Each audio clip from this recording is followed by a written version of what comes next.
పిత పుత్ర పవిత్రాత్మ నామమున ఆమేన్. ఈరోజు మార్చి 19వ తారీఖు. లూకా సువార్త 2వ అధ్యాయము 41వ వచనము నుండి 51వ వచనం వరకు.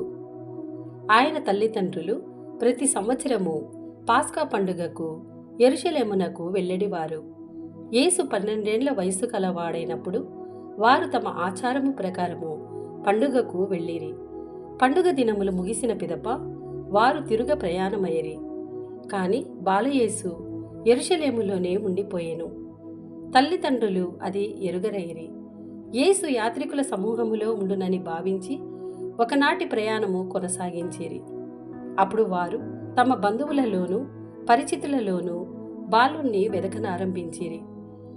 వెదకి వేసారి ఆయన కొరకై వారు యెరూషలేమునకు తిరిగి వచ్చిరి. 3 దినములైన తరువాత దేవాలయములో వేద బోధకుల మధ్య కూర్చుండి వారి బోధనలను ఆలకించుచు తిరుగు ప్రశ్నలు వేయుచున్న ఆయనను వారు కనుగొనిరి. ఆయన సమాధానములను వినినవారు ఆయన వివేకమునకు విస్మయం పొందిరి.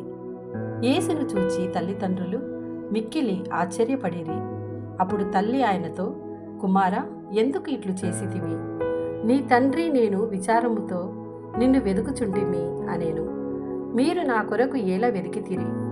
నేను నా తండ్రి పని మీద ఉండవలెనని మీకు తెలియదా అని ఆయన బదులు పలికెను. ఆయన మాటలను వారు గ్రహింపలేకపోయిరి.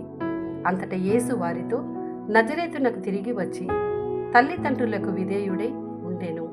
తల్లి మరియమ్మ ఆ విషయములన్నీ మనసున పదిలపరుచుకొని ఉండెను.